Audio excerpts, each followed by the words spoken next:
Tell me why.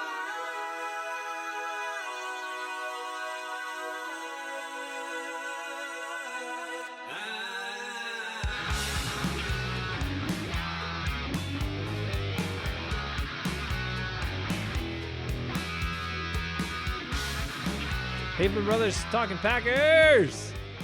Yes, Eric will like that. This is a very special Hafeman Brothers Talking Packers because we are starting with our very, very first guest ever bringing someone else into Hafeman Brothers Talking Packers, which is a very special and intimate thing. And we're very happy to be joined by Viking MOE, otherwise known as Eric Ryan Gardner. Is that your middle name? It is. Yes. Yep, very good. Well done. Welcome, I'm Eric. honored. I didn't know I was the first guest ever. I had no idea.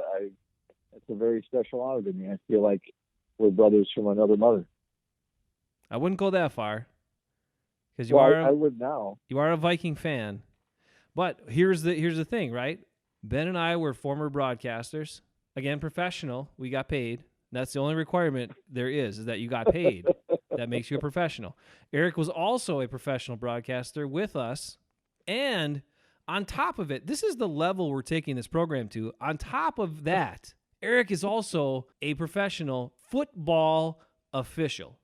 So you put all that together, and he's bringing an incredible perspective and credibility to this program, which, Ben, did you ever think credibility with our program would go hand in hand? Nope, not one thought ever was there ever going to be credibility. So I'm so happy that Eric has joined us today so that he can be happy for this week, and then after Monday, then he'll be sad. Oh. Eric, how do you feel about your Vikings this year? They're doing pretty well. It's been an interesting year. They had just a really kind of a tumultuous first 4 weeks. They only started 2-2, but you could swear the sky was falling. And you had Kirk Cousins on his podcast apologizing to wide receivers and everything, and Stephon Diggs not showing up to practice and getting fined because he's kind of throwing a fit for losing. And even though he fumbled in that game too, they lost. So it looked like he was going to implode, and then all of a sudden the offense started clicking a little bit more, and even though the defense was still kind of really enigmatic and going up and down, and then all of a sudden they're pulling together some wins and throwing in a loss here or there, but then kind of rebounding in a big win in Dallas and a big blowout last week in LA. But I feel like it's really difficult to get too excited because it's out of their hands right now to win the division. The Packers control their own destiny. They can lose Monday night to the Vikings and then still beat a terrible Detroit Lions team playing their third-string quarterback and win the division. So I'm happy for it. It's great to play meaningful games in December. That's always exciting as a fan to have that, and I think so that's fun. But I'm still a little guarded with some of my expectations. Well, Ben is now half. Well, not half. He's like a quarter Viking fan and Packer Viking fan. Or excuse me, three quarters. I'm gonna fix that. It's a quarter. Ben is now a quarter Vikings fan and 3/4 Packer fan. So, and I think it was because he lived there in Minnesota so long and saw the Vikings enough. Plus, then when they signed Kirk Cousins, that put him all the way up to 25% Viking fan. Right, Ben? Yes, I like Kirk Cousins. He is a nice guy. He gets a bunch of crap for, I don't know why. All I know is this. All season last year, I worked with a bunch of people that are Vikings fans, and all we did was rip on Kirk Cousins all year long. And I'm like, the dude has got 1 second to throw the ball. The offensive line was god-awful last year. Give him a break. He's the difference maker on the Vikings. What they always needed was a quarterback. The difference between having Kirk Cousins and having all those other guys, difference from Teddy Bridgewater and whoever else, is Cousins has the ability, if the Vikings are losing in the second half, in the fourth quarter, Cousins finally, as for a Vikings team, can bring them back and score points. For years and years, if the Vikings got, if they were in the hole, they were a defensive team, and the offense could not do anything in the second half. Cousins is a good downfield passer. He's accurate. He makes smart decisions. Sometimes he'll throw a pick here and there, but most of the time he's on target. And not only that, he said that Aaron Rodgers, he compared Aaron Rodgers to Gandalf. And anybody who compares Aaron Rodgers to Gandalf, you know he's a cool guy.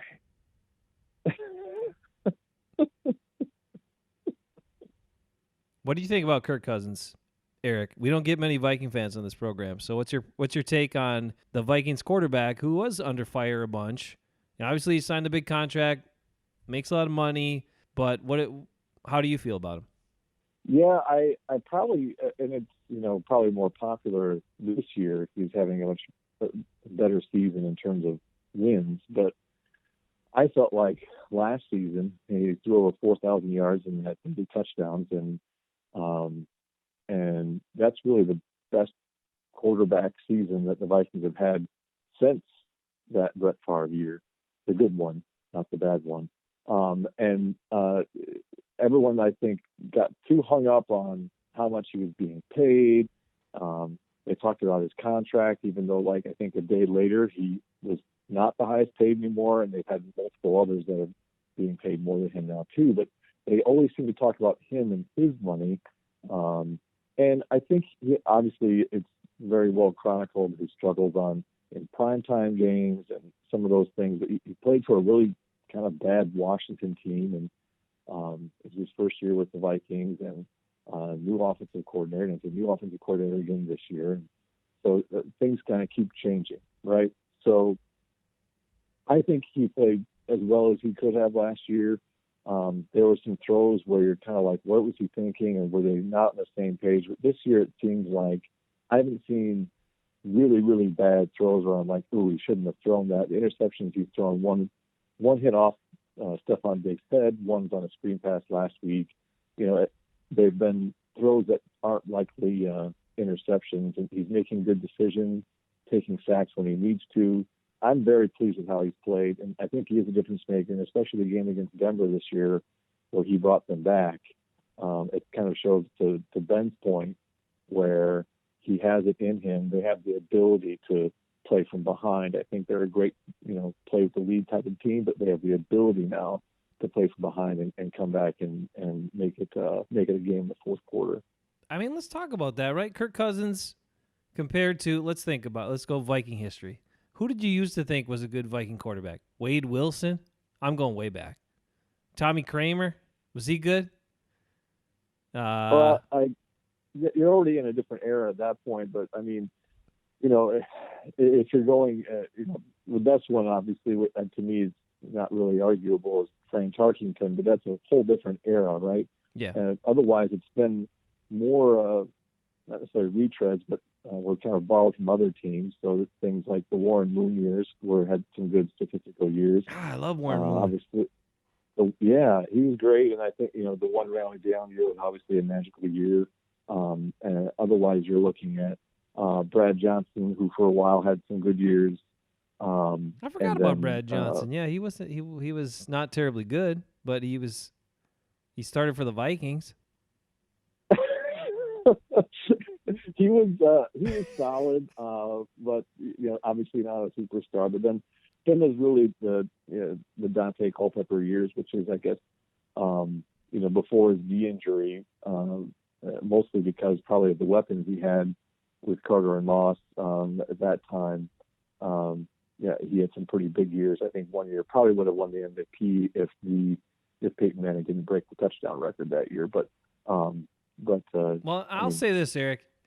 If Matt Ryan could win the MVP in 2016, then Culpepper should have won it whatever year that was, because Matt Ryan just discredited the MVP trophy award altogether. That was terrible. Terrible. That's what we talk about, because Aaron Rodgers should have won that year for sure. But anyway, that's beside the point. Now, Dante Culpepper, the one thing I'll say about him is it wasn't his fault.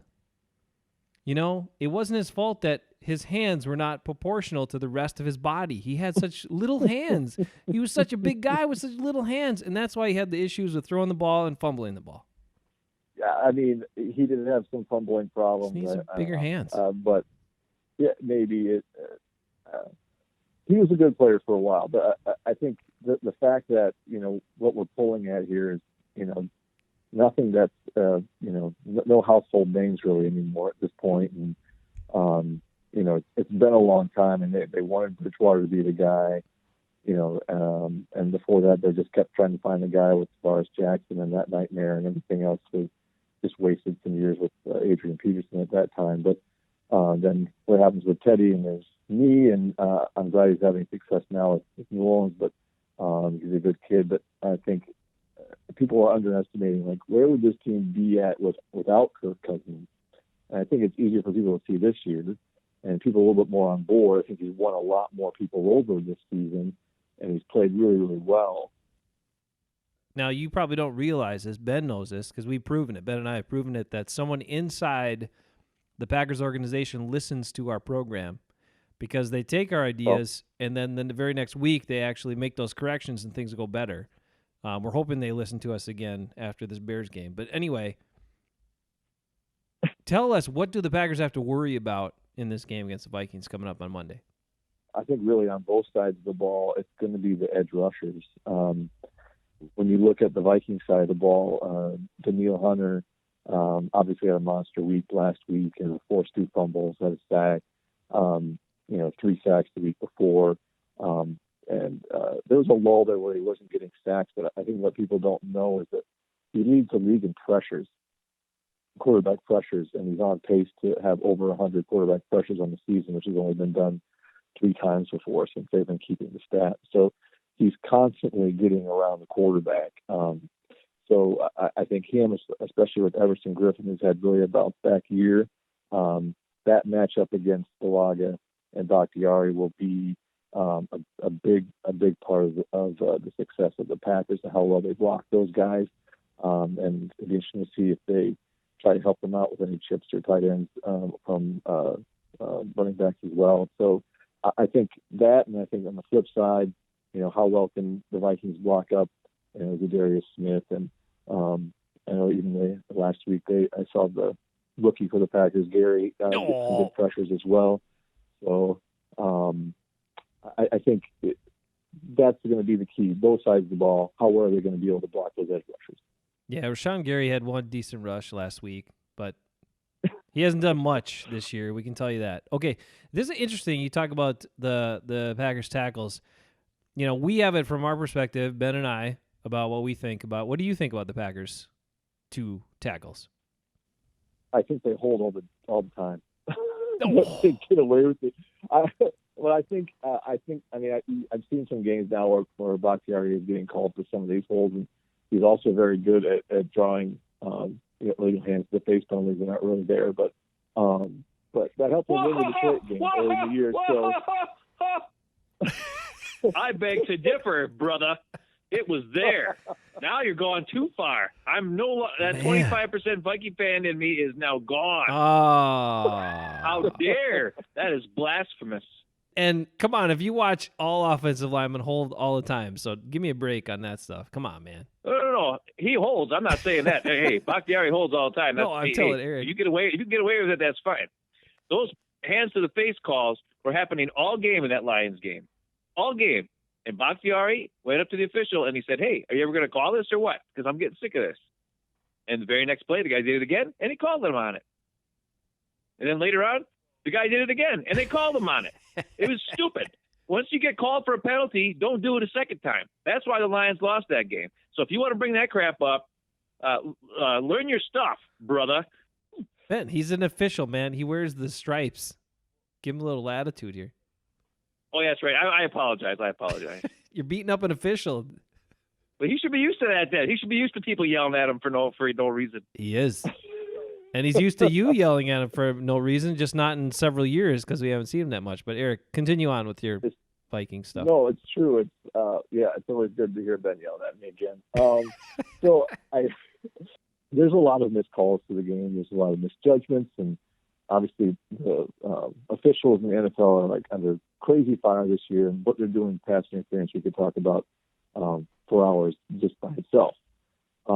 But some of these calls that are made at key points in the games, and when you have all these camera angles that see that you completely botched the call, I mean, it's a tough spot for them to be in, and I get that. But I just thought that game was huge. It's a division win, which ends up being a huge part of the tiebreaker between them and the Vikings now. And they were the benefits of that call. But I mean, you can say that every week about every game. That was one I just remembered. I think it would probably maybe tick Ben off a little bit. So. Oh, nice, good work. Well, okay, I have to ask you this: so, are Viking fans not as excited about this upcoming matchup against the Packers because of that fact? Because they feel like they could win it, and all the Packers have to do is beat the Lions, and they still don't win the division? Is that affecting the way Viking fans are gearing up for this game? I don't know. I mean, I feel it affecting me a little bit. I mean, I think they're obviously their best chance to lose against a division opponent was last week in Chicago, and they took care of business there. So I think it takes a little wind out of the sails, at least from the fans that are informed about it, or that pay that much attention to it. But it's still a big game because, number one, they haven't clinched yet. The Vikings can actually technically still miss the playoffs if they lose out and the Rams win out. So, anything can happen. On the flip side, something to play for, and what I'm kind of amped up about is even if you can see that it's likely there'll be a wild card, it's really important for them to get the 5 seed and not the 6 seed. Because the 5 seed is going to end up playing either the Cowboys or Eagles, which is much better than having to go on the road to either whoever that 3 seed is, which is going to be either New Orleans or San Francisco or Seattle or Green Bay. But to your point, yeah, I think it's taking a little wind out of the sail. That this game could have been huge and be for the division, but it's not necessarily. What concerns you, Eric, about the Packers? Besides Aaron Rodgers, I mean, he's always number one. I think that you have to worry about, and I think his threat really sets up their running game, and the running game has gotten going the last few weeks here, especially. And what they've done with their running backs, even in the passing game, as the season's evolved, has been impressive as well, especially when they were without Devontae Adams and things. They had to get creative, and I think it's benefited them in a way where they're just more versatile. I asked Ben last week, do the Packers have a Devontae Adams ratio similar to the old Randy ratio that the Vikings used to incorporate? And is that what's screwing up their offense? And we debated a little bit about that last week. Well, that's interesting. If that's true, I mean, Mike Tice's Randy ratio was a complete disaster. So, so I mean, obviously they want to get him the ball. In terms of targets, and this is obviously my biased perspective here, but I feel like he's the only wide receiver they really have. I think they have some other guys that have some promise and everything, but real threat, real wide receiver, that's the only one they got, why I thought it was smart they're using their backs more in the passing game. I think any way you can get Aaron Jones the ball is a good idea, whether it's handing off or passing it to him, and Jamal Williams is good that way too. I even added him to my fantasy team. So I never played him. He scored a lot of points on my bench like the rest of my team. But I think especially with the Vikings defense, they've been so weird this year. The secondary looks like they've never played together before. There's blown coverages a lot. I like that.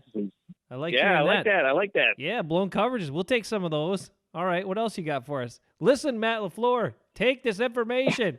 Look for those blown coverages. Get it to Aaron Jones. Keep going. Sorry, Eric. That's fine. Did you see the Seahawks game against the Vikings? There's a blown coverage between Xavier Rhodes and Harrison Smith. Those guys have been playing together for like 7 years, and there's just no reason for that. I mean, everyone makes mistakes, I suppose, but I mean, it's like they're not even on the same page at times.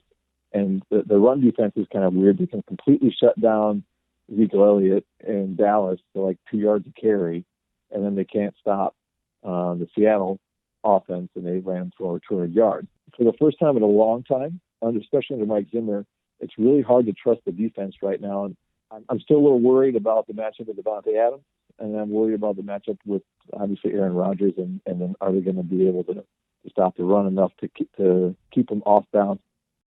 Well, we know no Vikings listen. No one inside the Vikings listen to this podcast, so we will tell you a little bit about the Packers' weaknesses, and those are Billy Turner is terrible at pass protection. We talked about that before. Corey Linsley kind of gets confused a lot with what he should be doing and who he should help. And so there are areas where they run stunts and teams can mess them up all the time. Bulaga, Ben, how do you feel about Bulaga? Useless. Please be gone after this year. And Bakhtiari is having a rough year. He's getting bull rushed a lot and he's getting beat up a lot. Bull rush has been really effective against Bakhtiari this year for some reason.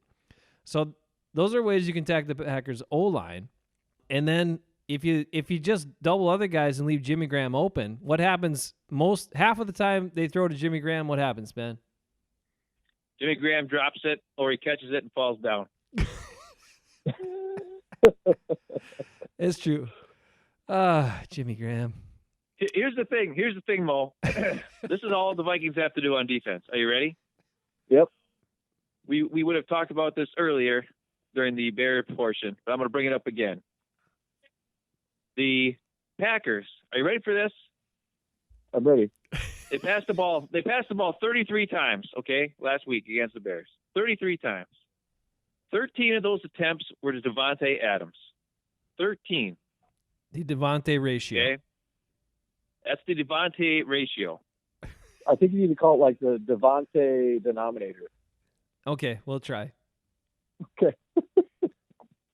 Anyway, so 7 of those were complete. 1 was for a touchdown on 4th down, I might add. 2 drops.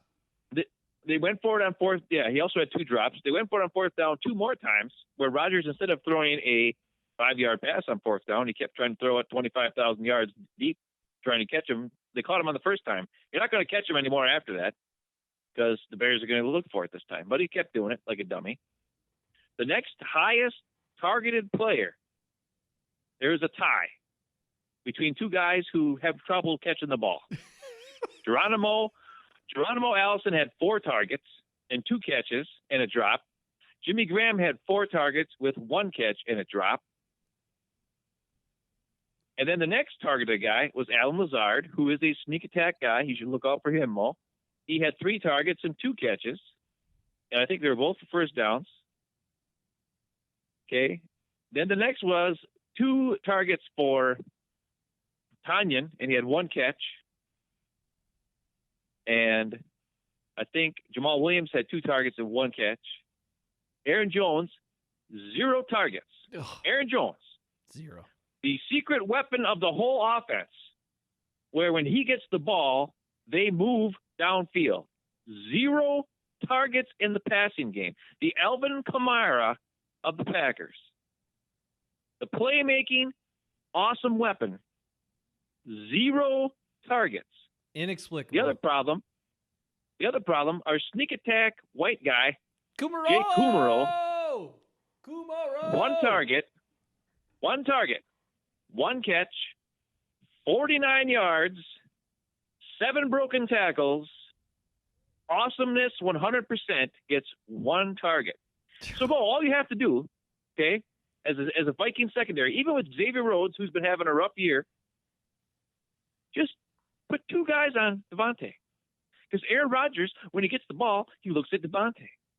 And if Devontae's double teamed, he just keeps looking at Devontae and waiting for Devontae to get open. And by the time Devontae can maybe get open after the double team's there, Aaron Rodgers gets sack fumbled. And then you get the ball. And then Daniil Hunter will be running all the way down and scoring a touchdown. That's all you got to do. Double team Devontae Adams. Because apparently Aaron Rodgers doesn't want to throw to anybody else.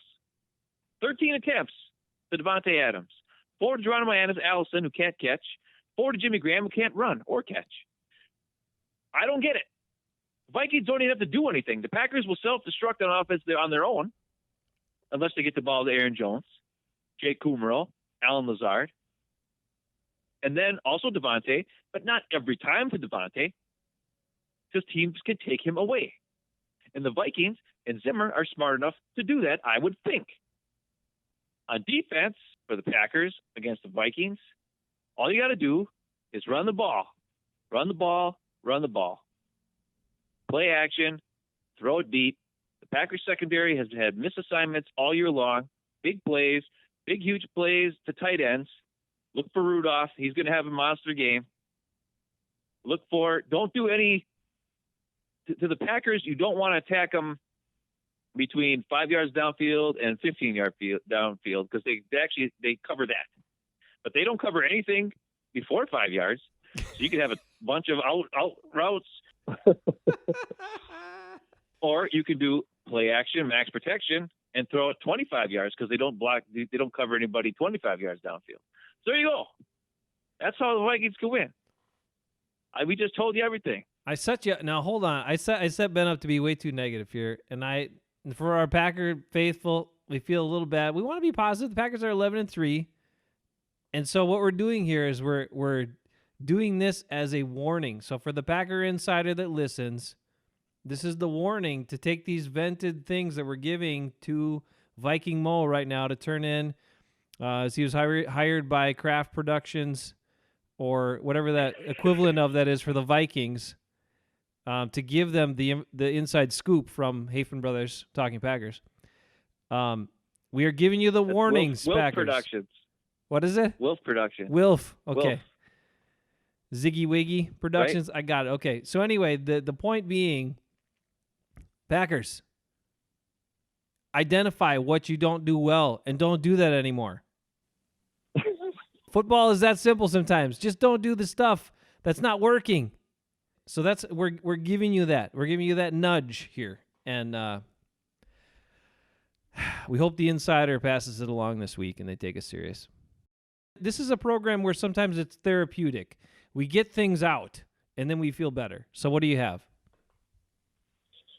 Well, I guess I touched on it a bit. I know, but you didn't really get that upset. You kind of just sounded like you're sounding right now. Like I want some. I mean, let's make yourself feel better. Like if you're gonna talk about it, let's get it out here. Let's go. The floor is yours.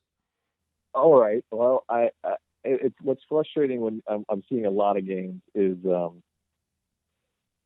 coverage, like I mentioned, and it feels like they've had third and long so many times set up, which is their bread and butter of getting off the field on third downs and in past seasons, and they're playing the super soft coverage, and Xavier Rhodes looks lost. And I don't know if you noticed, I noticed, anytime Xavier Rhodes gets beat, he gets hurt or then has to come off the field. It's almost like, is it like a built-in excuse? Like he's got beat at 10-yard out, and now he's limping off the field, and then he's back in running full speed 2 plays later. So I'm like, he's had times where you stop the game to get him off the field, and then you see him in 3 plays, oh, I guess he's fine. I guess he just hurt his ego on that play or something. And that drives me insane. And they paid this guy a ton of money, and the last 2 games now he's been splitting time with Mike Hughes, who's a little more undersized, especially compared to Rhodes, but and has struggled at times too. He had an interception last week, but I think Viking fans have been spoiled with the defense that they've had over the years. But the baffling thing is it's the same players. I know they're a year older, but why is it so much worse this season? And they're still doing okay, but it's not. It's they can't just hang their hat on it anymore. Unfortunately, they have the offense, which has been a little bit more fun to watch. But yeah, I'd say Xavier Rhodes is just driving me insane more than anybody else. I listen to Chris Sims' podcast a lot, and he's brought up the last couple of weeks that Xavier Rhodes has had his playing time down. He just said he's been splitting time. But what that shows me is that Zimmer is recognizing the flaws or the problems that he's got on his team, and he's adjusting to that. Where Matt LaFleur is doubling down on things that, he's doing, and I don't know if it's him or if it's Rodgers, but they're doing 13 targets. Every this is what we're trying to say. After every game, everybody's like, hey, how come you didn't target Aaron Jones in that game? And then he'd be like, oh yeah, we got to get Aaron Jones the ball. This week on Monday, one of the reporters asked, they were like, hey, Jake Kummerow had a huge play in the game. Every time he gets thrown the ball, he seems to make a huge play. Is it time to maybe get him on the field more? And then Matt LaFleur is like, oh yeah, we just talked about that. We got to get these guys on. We got to get him in the game more and more plays for him. And they keep saying that, but nothing happens.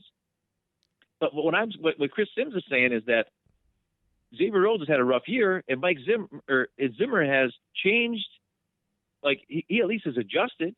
You know what I mean? Like he's seen, okay, this is a problem, and we got to fix this. And he's not getting to play as much because he's screwed up.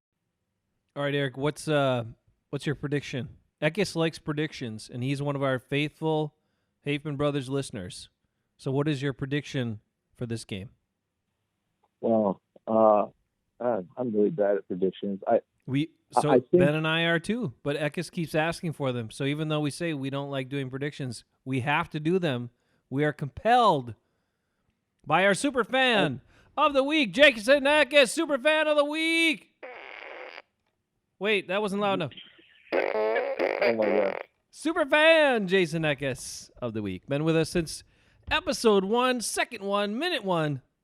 And he's the only one that leaves a comment on our YouTube videos. Thank you, Jason Ekis.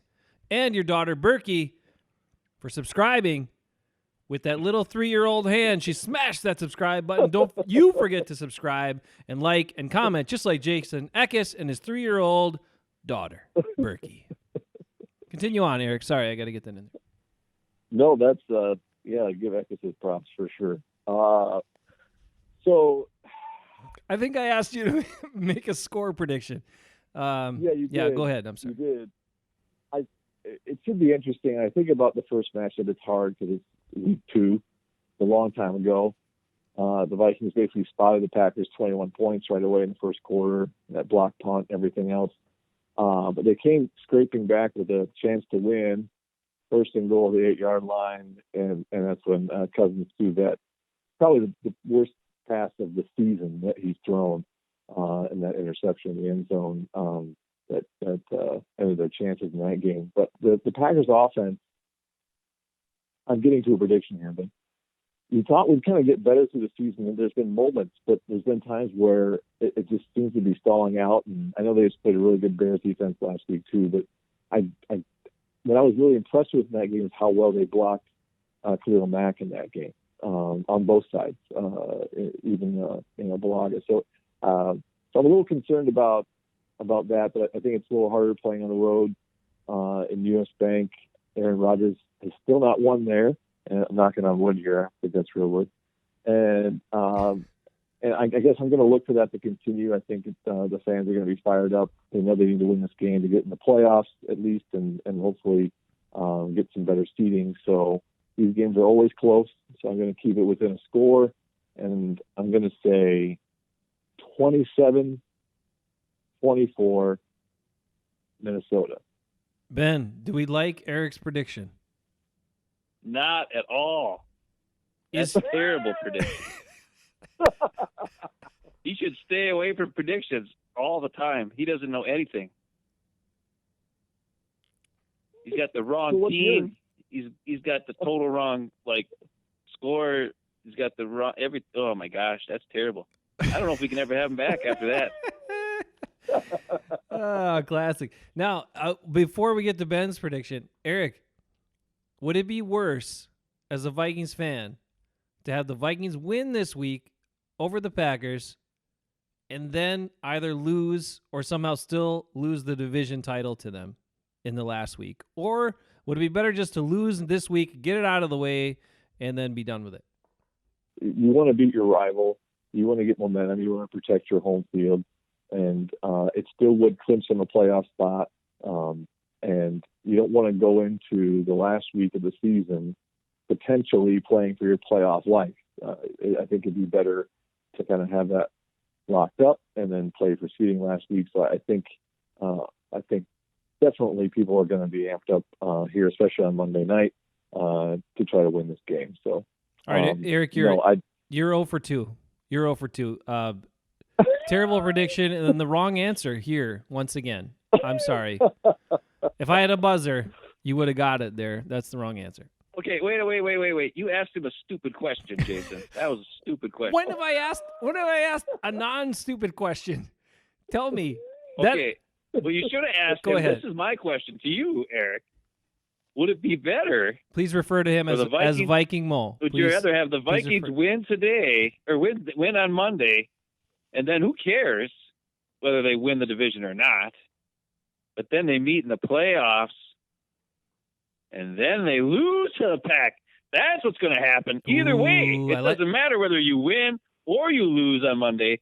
You're still going to lose in the playoffs if you even make it. See, Eric, that's a good prediction. Now, if you can learn from Ben, you learn what a good prediction is. That right there, very good. Well, I don't think that was a prediction necessarily, because he didn't predict that the Packers would lose, because he said my prediction was wrong. So he thinks the Packers are going to win on Monday night, and then what? Also beat them in the playoffs? Is that the? No. Wait. I don't think the Packers are going to win on Monday. I'm going to predict that they're going to win, but I'm pretty sure they're going to lose. But I'm going to predict that they're going to win. I like it. It makes no sense. I know it makes no sense.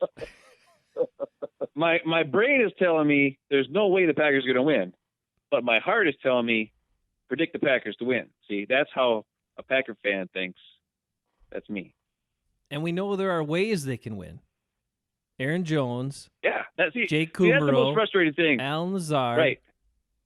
Right. Like, Eric, if you see the Vikings, it's like when you watch the Vikings, do they do dumb stuff all the time? Do they do like the opposite of what they say they're going to do? Like, do they say, we're going to do this. We're going to get, like, they say, hey, we're going to get Dalvin Cook the ball. And then they get Dalvin Cook the ball, right? They run him like 30 times and he runs all over the place and you get a bunch of touchdowns. They say, hey, we're going to do some play action and Kirk Cousins is going to take some shots down to Diggs and and then they do that. And the Packers say, we're going to get the ball to Aaron Jones, and then they don't. Packers say, we're going to get Jake Kummerow involved, and then they don't. That's what's the frustrating thing about being a Packer fan, is they say stuff, and then they don't do what they say they're going to do. At least the Vikings seem to do what they say they're going to do, or what seems to make sense. And the only time that they lose is because maybe something got screwed up or whatever on the field. But they try to do what's the best thing that's going to make sense. Where the Packers just do whatever and still keep winning, but squeaking games by like go out of the seat of their pants. So it's weird. But my prediction for the Vikings-Packer game, here it is. Okay. The heart says, Matt LaFleur, in his press conference, he said, we got to get Jake Kummerow in the game. I think he actually is going to do it. I think he's actually going to do it. And we all know Aaron Jones on artificial surface indoors is a monster. That Dallas game, he destroys people. And he's going to go inside Minneapolis, that stadium, and he's going to run all over that stinking Vikings. It's going to be ugly. And the Vikings are going to get nervous, and Kirk Cousins is going to freak out. As much as I like him, he's going to start freaking out, and bad things are going to happen.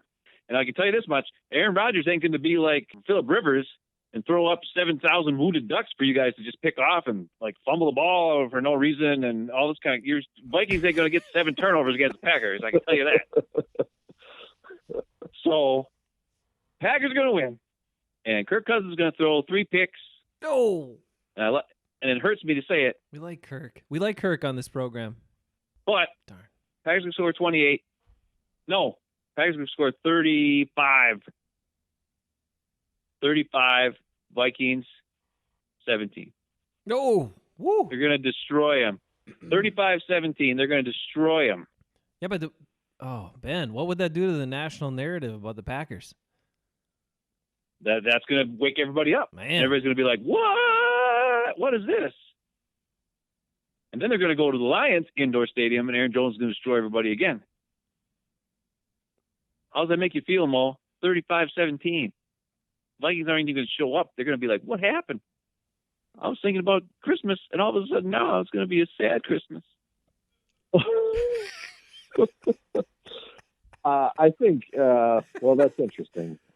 I do think it is an important game, well, for both teams, of course, but the Packers. There seems to be this non-belief in how they've gone about getting their record and everything else. And this game would be one statement game for them, I think, to prove to themselves and probably, the media and everyone else that cares, I guess, about football, that, that they're legit and they've earned the record that they have. And it's big for both.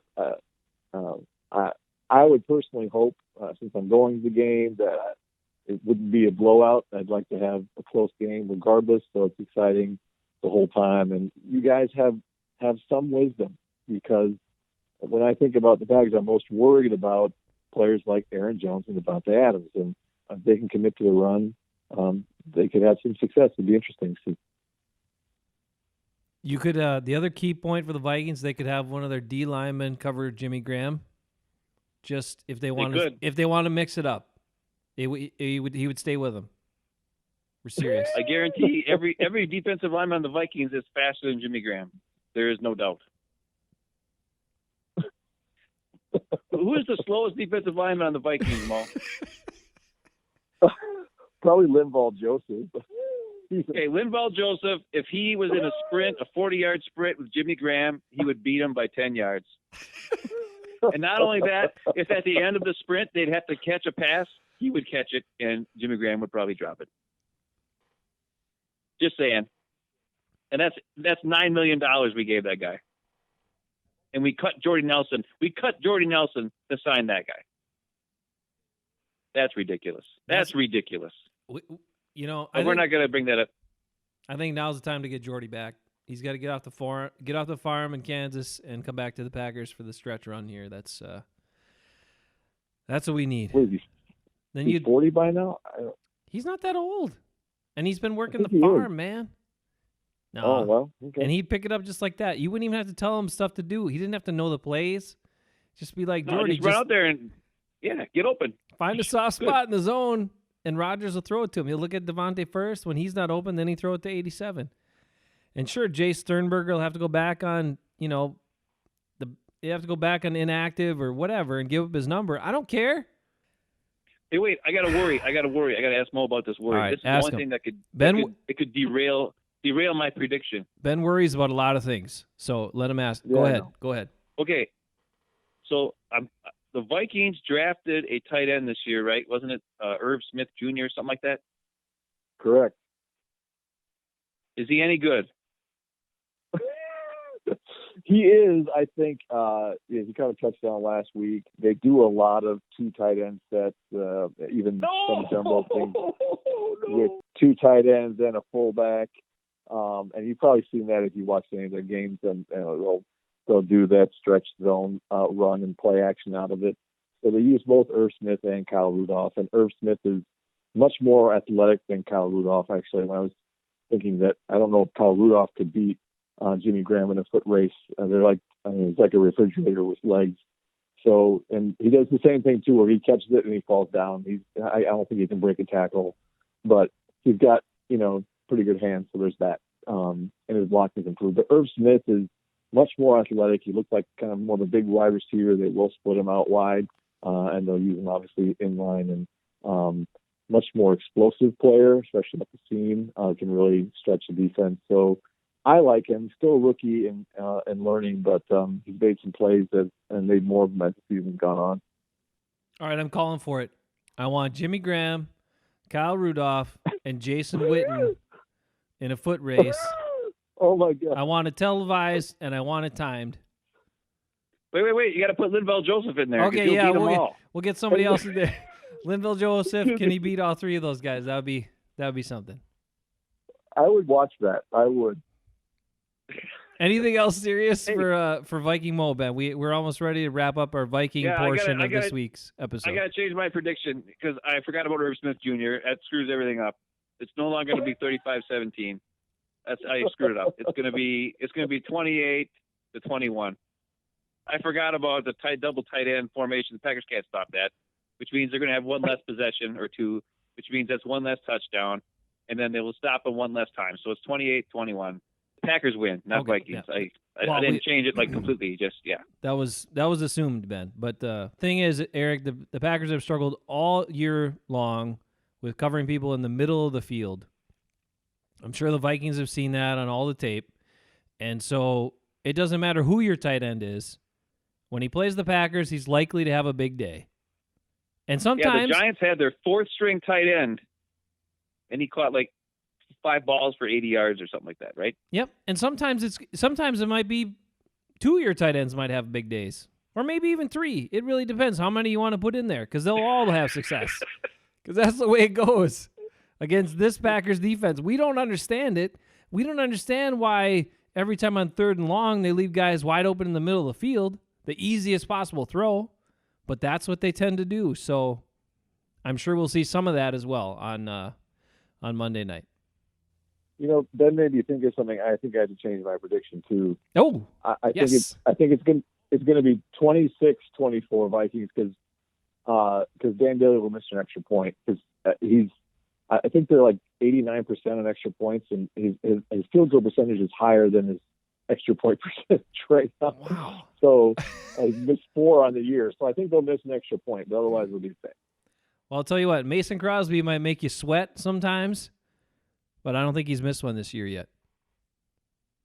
Dude, you jinxed him. Gosh, dang it. You cannot jinx Mason Crosby. I mean, look what he does. He kicks the ball. He kicks the ball, and it goes left, and then it comes back right, and then it wiggles around. You're like, is that going to go in or not? I don't think he even knows. But then most of the time it does. Most of the time it goes through. Even though 3 times while the ball was in the air, you thought he was going to miss it. And first you think he's going to miss it one way. Then you think he's going to miss it the other way. And then somehow it still goes through. I don't get it. I see everybody else kick the ball. Like their kickers, they kick it and the ball just goes straight. It just goes straight. So if they shank it, you can see right away it's going to be a miss off to the right or left or whatever. Mason kicks it. You got to wait till the end. You're not going to know until the ball reaches the uprights if that kick is good or not. And that's the theme of this Packers team, Eric. That's why they let the Vikings back in the game in week 2, because they want it to be exciting for their fan base. That's why they played the Redskins close and the Giants close and anybody close, because they want to keep us. They don't want to get that big lead and let us relax. They want you to be in the game till the end. Excitement all the way. Right down to the Christian McCaffrey at the 2-inch line. And right down to, man, the Bears almost pull off the wild lateral play. And if they just see one more guy, Allen Robinson or whatever, they got the touchdown. And then the ball, I think, hit Kevin King's foot. And they're just lucky that the Bears didn't go after it. And then Tramon Williams kind of finally got it at the 2-yard line. That's the Packers. Excitement till the end. Fair enough, but you make a strong point, and even if it isn't a strong point, it's a passionate one, and I can appreciate that. Yes. Thank you. You're welcome. Okay, so next week, I was going to say we got to have Mo back, but he's going to be gone out of town, so maybe we can't. But even just like a 10-minute like cleanup of hey, what happened and blah blah blah. But that would be nice. Maybe that might not work. We'll see what. Maybe we can work something out. But Eric, I don't know. We'll have you on, win or lose, because we're those kind of people. Love our Packers, of course. We want them to win, but even if they lost, we'd have you on to talk about it, just because we'd like that perspective. Because sometimes we all need perspective, especially me, and sometimes Ben. Always been. I don't know. Ben's been pretty level-headed on this show, I have to say. I mean, he's gotten, fired up sometimes and, whatever. But we try our best. We try to be as honest as we can and critical when needed. But we also try to be positive about our team and our squad. Either way, when you look at it, the Vikings and the Packers having great years, right? I mean, as a fan of either team, what do you have to complain about other than kind of nitpicking at some of this stuff? But in the end, they're getting the wins, right? They're right in it. There's a lot of teams that aren't playing meaningful games in December. That's what it's all about. So it's great to be in that situation. And I think, especially probably from the Packers perspective, you have those all the time. And, the Vikings still lost in the last game of the season to get into the playoffs last year, so they still had that recently as well. But that's what it's all about, and it has been really fun. It's always fun to win, but it's great when both teams are doing well, and it makes for these games to be really, really fun. What is the bet, and what are we going to do? What is the loser going to do for next week's program? Oh, geez. I didn't know this was a thing. There has to be a bet. Doesn't there have to be a bet when you're talking about rivalry teams? Listen, it's a radio-based program. There's got to be something stupid. Someone eats a tarantula or puts a pie somewhere they shouldn't, or whatever. Like something has to happen to the team or wears it. Okay, Ben will wear a Greg Jennings Vikings jersey to work for a week, for a day. Nobody has a Greg Jennings Vikings jersey. How about this? Whoever's team loses, okay, we'll make sure that the other guys won't rip into them that much. That's the worst bet I've ever heard. That's the worst bet I've ever heard. Stop it. If you win, it's not a bet. It's just saying something, you ding-dong. All right, here's... So, no. And whoever wins, finish. they can gloat though as much as they want and make the other guy feel like crap. Oh. In other words, I just said the exact opposite thing for both of us. All right. I tricked it all. I'm gonna make this bet suggestion. Let's see if you guys can get on board with this. All right, the team that loses. So if the Packers lose, this would be Ben and I'd have to do this. If the Vikings lose, Eric, you'll have to do this. You'll have to find an article of the other team's clothing, jersey, whatever, something with the logo on it. Get a picture of yourself with that. Send it to us for the podcast. And the whole time that you are talking during next week's podcast, that photo will be up for a good chunk of time. That sounds good. I'm a quarter Viking fan. I could wear a Viking thing for a while. Ben will get out his Kirk Cousins jersey, and he can put that one on. Eric, I know you... Oh, all right. Eric, I know you still have... Wait, who is one of those guys? Ryan Longwell. You probably still got a Ryan Longwell something somewhere. No. I don't know. He's the greatest Vikings kicker of all time. Skin. I'll figure something out. I will get you a... Oh, man. If I could get you a Bernardo Harris jersey, you would feel good about wearing that, right? Because Bernardo Harris was a Viking, too. Sadly. Bernardo Harris was a Viking, too? Yeah, late in his career, he was a Viking. He was. Did the Vikings just sign all Packers? That's what they did at the for end of their careers? A bunch of years. They kept signing. That's why I said if the Packers didn't stand up to Favre and hung on to Rodgers, the Vikings would have got Rodgers the next year. Because during that time, they just kept doing, who are the Packers getting rid of? Let's get that guy. Give me Bernardo Harris. Give me Ryan Longwell. Give me Greg Jennings. Give me every Packer that ever leaves the Packers. That's what they were doing forever. Darren Sharper. Ooh, don't forget about, remember the great Viking signing of Dayton Jones? Oh, that was a great signing. How do you like Dayton Jones? I don't think he made it through training camp. He was he was pretty unimpressive. And he was a first round pick, Eric. See, Vikings draft guys like Harrison Smith, Packers draft Dayton Jones that same year. Yeah, that was pretty bad. They thought they could move into a true three technique that he'd rediscover himself, but that just wasn't the case. So. No.